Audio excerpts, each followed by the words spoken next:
En ce jeudi saint, voici une histoire de mort lente qui peut devenir aussi une résurrection pour des centaines de personnes. Ça se passe en Afrique, plus précisément en Côte d'Ivoire. La croyance populaire confond souvent maladie mentale et sorcellerie et condamne les malades à l'exil. Ce qu'on ne comprend pas fait peur. Voici un reportage troublant de notre correspondante en Afrique, Azeb Voldegorgis, et du réalisateur Sylvain Schreiber.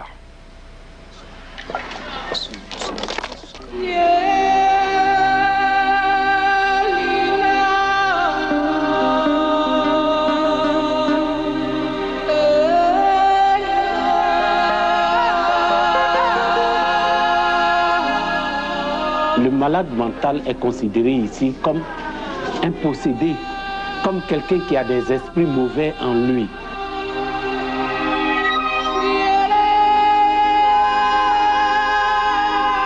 On ne peut pas continuer à laisser l'homme dans cet état. Des scènes qu'on croirait d'une autre époque, et pourtant...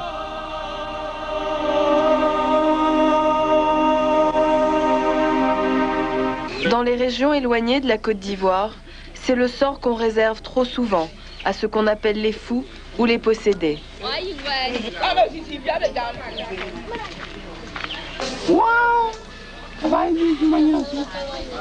Kofi, c'est le fou du village voisin. Il a le pied enfermé dans ce bout de bois. Cela fait 10 ans, ou peut-être plus. On ne se souvient plus très bien ici, tellement ça fait longtemps. On se souvient d'une chose, c'est qu'il devenait dangereux et redoutable, et qu'il fallait que ça cesse. Il prend le bois pour blesser les enfants. Mais nous, le grand, on prend machette, il va contre nous. Donc il a attrapé pour mettre dans le bois. Il est subitement devenu fou, dit-on. En fait, Kofi est schizophrène, on le saura plus tard. Mais au village, on ne savait pas comment empêcher ses délires. Les hôpitaux sont loin et coûtent trop cher. On l'a donc emprisonné dans ce tronc d'arbre.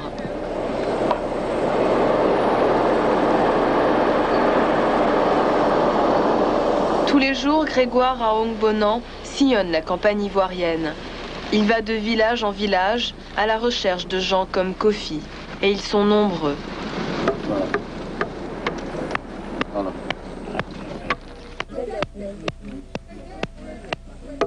Lève le morceau là. Ça va coincer dessus. Maintenant, tu es libre. Tu es content d'être libre? Grégoire, originaire du Bénin, est une sorte de psychologue ambulant.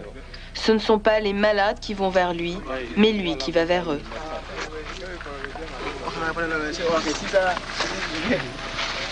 On va le prendre, on va le soigner. Si Dieu le veut, s'il guérit, on le retourne à la maison.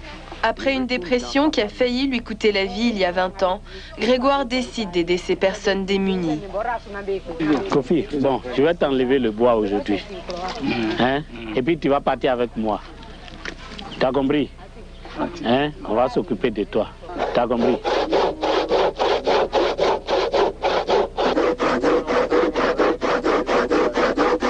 Et si on ne l'enlève pas, sauf la mort qui peut le délivrer. Hein?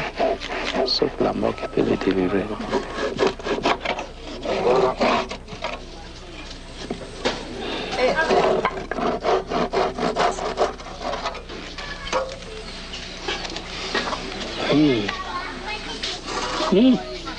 D'accord. Oui.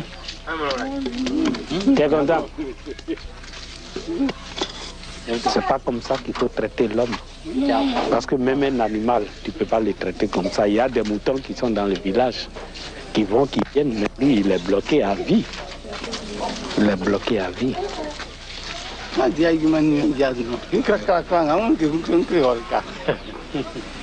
Tu es content, non? Hein? Moi, je suis content parce que tu seras libre. La libération de Kofi est tout un événement pour les villageois. Déconcertés, ils assistent à la scène. On se tient quand même loin, on ne sait jamais. Pas d'au revoir, ni d'accolade.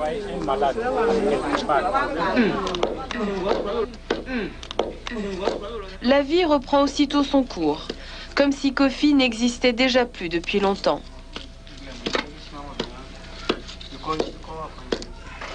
Un seul sentiment perceptible, c'est le soulagement. Soulagé de le voir libéré et partir. Vraiment, je suis tellement content. Je ne sais pas comment il a dit quoi. La voiture est pleine. Grégoire retourne au centre qu'il a créé il y a une dizaine d'années. Il traverse la brousse avec à son bord 2 nouveaux patients, enfin libres. La route est longue, 3 heures avant d'arriver au centre Sainte-Camille. Là. Ici, ce sont les anciens malades qui accueillent les nouveaux venus. Allez, on va faire ça dedans. On va faire des ampoules là ici. Devant la pharmacie. Ils sont plus de 700, ayant vécu le même sort que Kofi.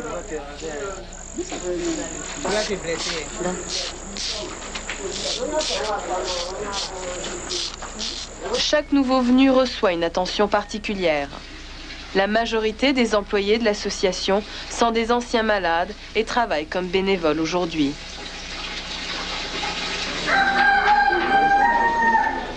Déjà le lendemain, Kofi est devenu une nouvelle personne.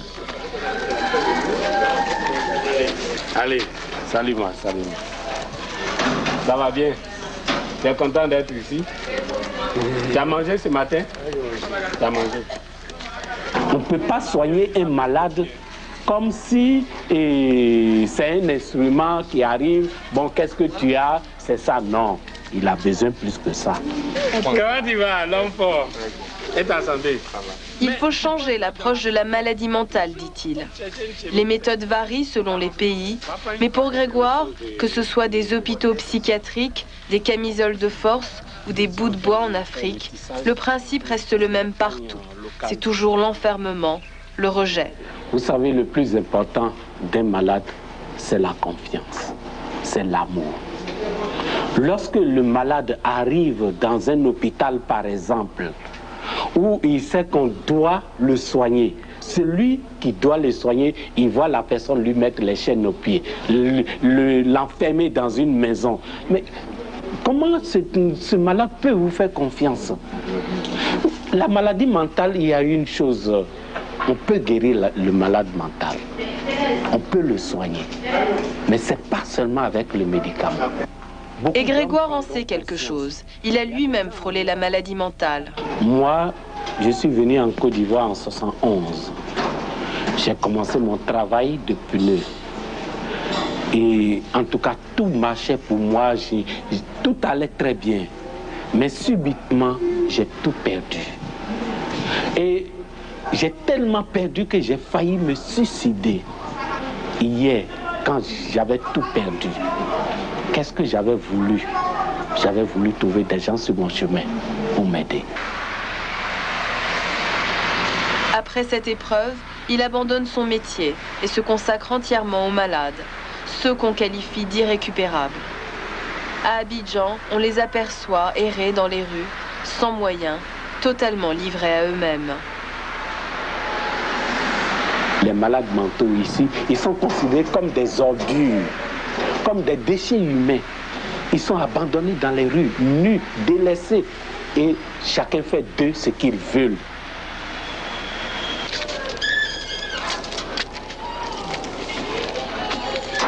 Grégoire est un peu devenu leur sauveur. Il les trouve un peu partout dans le pays et les ramène dans son centre. Je t'ai dit, attends, quand tu as parti, je vais t'envoyer un peu. Alors la vieille, bonjour. Comment tu vas? Ça va maintenant? Elle, par exemple, elle a fait 36 ans dans le bois. Tu peux te lever. Tu peux marcher un peu. Alors donc, c'est maintenant elle commence à se redresser un peu. Sinon, quand elle était venue, elle ne pouvait pas du tout se lever. Elle est restée 36 ans. 36 ans dans le bois. 36 ans. La vieille, comme on l'appelle affectueusement ici, est un exemple de réussite pour tout le monde. Le mot irrécupérable est désormais banni du vocabulaire du centre Sainte-Camille. Des massages, il faut lui faire des massages. Et puis, bon, au niveau mental, maintenant, ça va. Mais c'est quelqu'un maintenant pour se redresser. Il y a encore du... Tu peux marcher un peu, tu vois.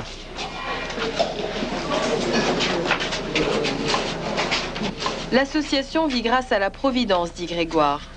Elle ne reçoit aucune subvention gouvernementale et c'est à l'aide de quelques dons de charité que le centre réussit à avoir sa pharmacie, par exemple. Pardonne nos péchés, Seigneur Jésus. Chaque patient coûte environ 3 $ par jour. Avec en moyenne 700 personnes, le centre a besoin de 2000 $ par jour pour soigner ses patients correctement. Le manque d'argent est toujours au cœur des discussions. Et le riz? Le riz, on a eu 10 sacs seulement. Vous avez 10 sacs? 10 sacs. Il faut retourner le voir, comme on n'a pas encore payé ses crédits. Il est plus facile de vivre avec les malades mentaux que de vivre avec les bien portants. Parce que ce sont des gens qui acceptent tout ce qu'on leur donne. Ils peuvent manger du riz matin, midi, soir pendant tout le mois. Ils ne se plaignent pas parce qu'on n'a pas les moyens. Ils savent qu'on n'a pas les moyens. Oh! Alors, comment ça va ici? Bon appétit! Ça chauffe là!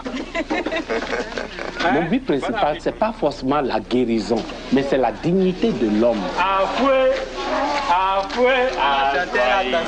Une façon de redonner la dignité à ces personnes souffrant de maladies mentales, c'est de leur apprendre à travailler, de leur apprendre un métier.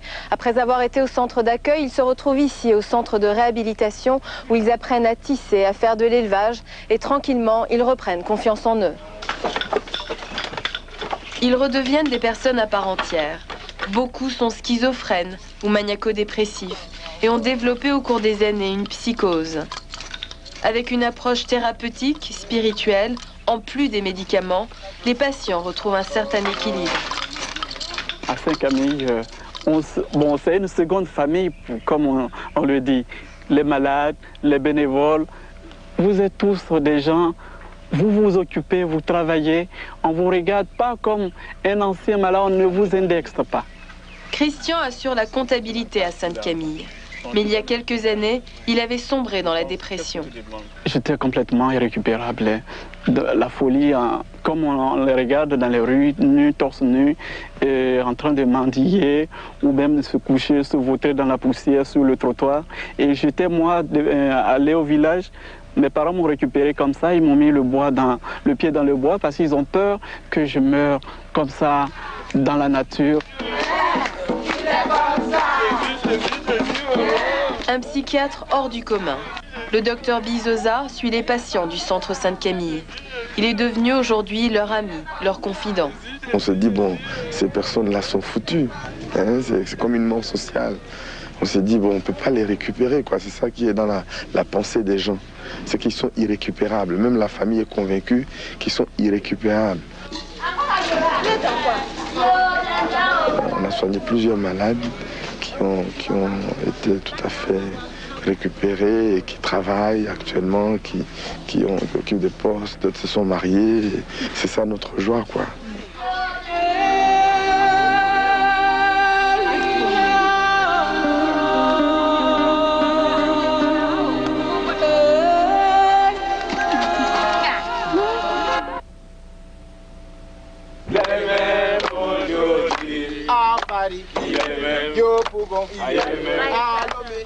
C'est le grand départ pour Amadou et Clémentine. Ils retournent dans leur village natal. Bon voyage. Ils étaient arrivés démunis et repartent en meilleure forme et avec un métier. C'est l'épilogue de leur histoire. Grégoire a gagné son pari de rendre la dignité à ces personnes. C'est ici, non? Il n'est plus malade, Amadou. Ne le regardez plus comme un malade. Amadou a passé 2 ans au centre Sainte-Camille. Il était arrivé dans un état pitoyable. Il peut faire tout ce qu'il veut, il peut le faire. Hein? Merci. Voilà. Ça, ne pensez plus du tout. Enlevez de votre tête cette histoire de maladie. Hein? Voilà. Parce que le regard que vous aurez envers lui, ça doit jouer sur lui. Il peut marier? Bien sûr, pourquoi pas? Pourquoi pas? Il peut bien se marier. Oui. Bon, un monde de Amadou revient chez lui presque en héros.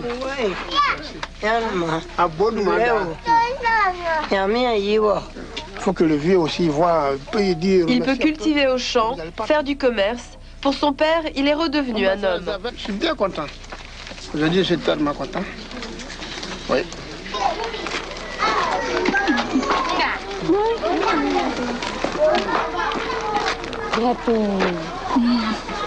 Comment te passe?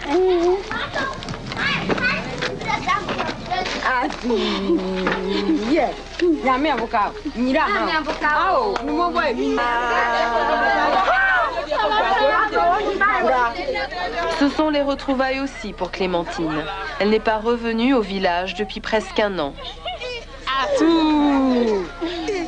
C'est l'euphorie, mais aussi l'incompréhension face à sa guérison. Le conseil du village est réuni, mais cette grande joie dissimule un sérieux malaise. Je n'aimerais pas qu'elle reste ici. Elle a fait trop de dégâts ici, au village. La sorcellerie, disons. Parce que la sorcellerie peut entraîner ces gens de maladies. Elle est guérie, on est tellement content de ça, mais elle ne veut pas nous, on ne veut pas qu'elle reste ici. C'est la peur qui fait qu'on veut qu'elle soit gardée pour un moment encore. Nous avons peur que la sale maladie revienne. Clémentine n'a qu'une envie, c'est de rester auprès des siens. Je vois ma soeur, je vois ma maman, j'ai vu mes camarades, ça me plaît beaucoup, quoi. Tu veux rester ou tu veux partir? Je vais rester ici pour un mois et puis je vais repartir encore. Pourquoi? Parce que maman dit qu'il ne faut pas qu'elle reste ici. Grégoire devra convaincre les parents de garder leur fille. Mais une inquiétude demeure. La famille fera-t-elle le suivi médical nécessaire pour éviter toute rechute à Clémentine? On a toujours ce genre de problème. La famille a toujours peur parce que le gros problème, on a peur de la sorcellerie, on a peur des mystiques. Et c'est là le cœur du problème. En pleine forêt, on a trouvé des personnes enchaînées à des arbres. Ils sont là depuis des mois, des années, prisonniers dans la nature. Ici, on associe la maladie mentale à de la sorcellerie, à cause de diverses croyances. On les enchaîne dans le but de chasser les démons. On pense que là-bas, on peut chasser les esprits mauvais que possède le malade. On appelle ces endroits des centres de prière. Les familles paient l'équivalent de 30 $ pour faire attacher un des leurs.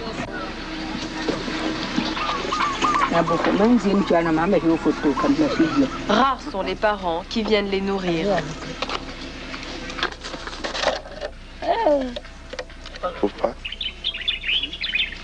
Amidou ne répond pas à nos questions. Il est enchaîné depuis 4 ans à cet arbre. Son seul témoignage, c'est ce fossé qu'il a creusé autour de lui avec ses mains.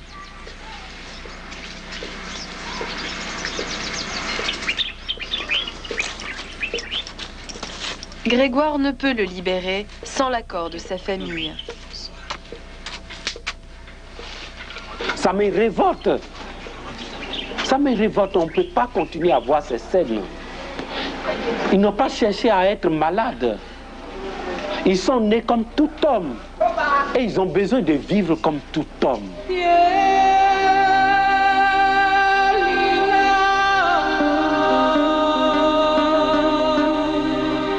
Leur donner une seconde chance, un nouveau départ. Depuis la création de Sainte-Camille, il y a 15 ans, 2000 malades ont été réhabilités. Chacun d'entre eux est une victoire pour Grégoire, qui mène un combat sans relâche.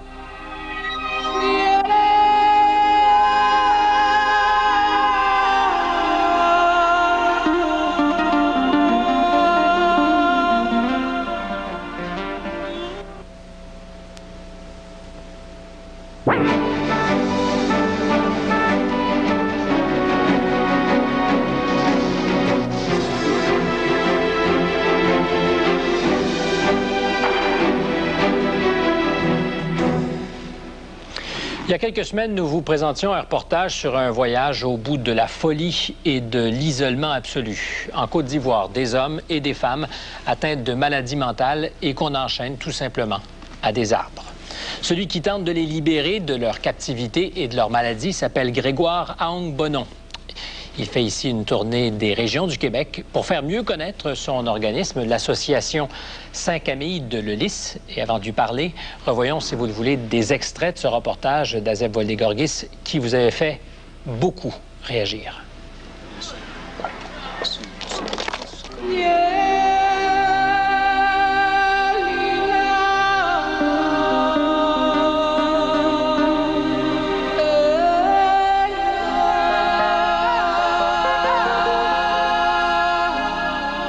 Le malade mental est considéré ici comme un possédé, comme quelqu'un qui a des esprits mauvais en lui.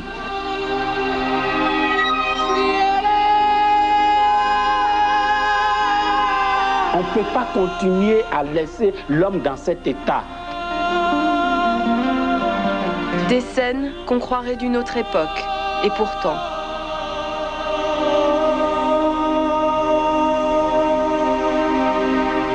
Dans les régions éloignées de la Côte d'Ivoire, c'est le sort qu'on réserve trop souvent à ce qu'on appelle les fous ou les possédés.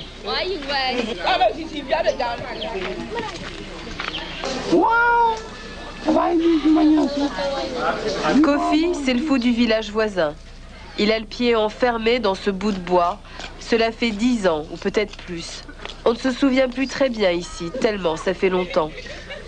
On se souvient d'une chose, c'est qu'il devenait dangereux et redoutable, et qu'il fallait que ça cesse. Il prend le bois pour blesser les enfants. Mais nous, le grand, on prend machette, il va contre nous. Donc, il a attrapé pour mettre dans le bois. Il est subitement devenu fou, dit-on. En fait, Kofi est schizophrène, on le saura plus tard. Mais au village, on ne savait pas comment empêcher ses délires. Les hôpitaux sont loin et coûtent trop cher.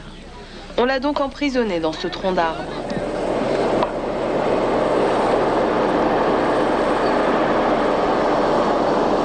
Tous les jours, Grégoire à Ongbonan sillonne la campagne ivoirienne. Il va de village en village à la recherche de gens comme Kofi. Et ils sont nombreux.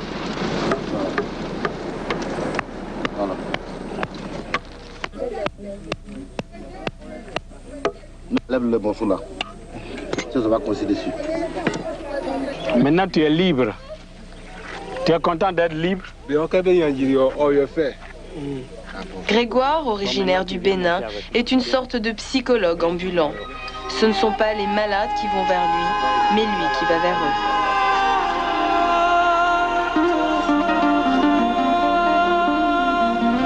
La route est longue, 3 heures avant d'arriver au centre Sainte-Camille. Là. Ici, ce sont les anciens malades qui accueillent les nouveaux venus. Allez, on va faire ça déjà. On va faire d'un poulet ici. Devant la pharmacie. Ils sont plus de 700, ayant vécu le même sort que Kofi.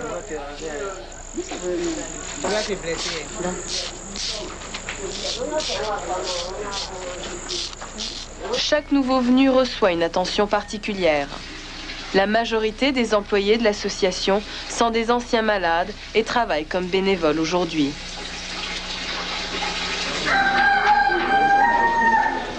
Déjà le lendemain, Kofi est devenu une nouvelle personne. Allez, salut-moi, salut-moi. Ça va bien? Tu es content d'être ici? Tu as mangé ce matin? Tu as mangé. On ne peut pas soigner un malade comme si c'est un instrument qui arrive. Bon, qu'est-ce que tu as? C'est ça, non. Il a besoin plus que ça. Comment tu vas, l'homme fort? Et ta santé? Il faut changer l'approche de la maladie mentale, dit-il. Les méthodes varient selon les pays, mais pour Grégoire, que ce soit des hôpitaux psychiatriques, des camisoles de force ou des bouts de bois en Afrique, le principe reste le même partout. C'est toujours l'enfermement, le rejet. Vous savez, le plus important d'un malade, c'est la confiance, c'est l'amour. Lorsque le malade arrive dans un hôpital, par exemple, où il sait qu'on doit le soigner, celui qui doit le soigner, il voit la personne lui mettre les chaînes aux pieds, l'enfermer dans une maison. Mais comment ce malade peut vous faire confiance? La maladie mentale, il y a une chose, on peut guérir le malade mental, on peut le soigner. Mais ce n'est pas seulement avec le médicament. Et Grégoire en sait quelque chose. Il a lui-même frôlé la maladie mentale. Moi, je suis venu en Côte d'Ivoire en 1971. J'ai commencé mon travail de pneu. Et en tout cas, tout marchait pour moi. Tout allait très bien. Mais subitement, j'ai tout perdu. Et j'ai tellement perdu que j'ai failli me suicider. Hier, quand j'avais tout perdu, qu'est-ce que j'avais voulu? J'avais voulu trouver des gens sur mon chemin pour m'aider.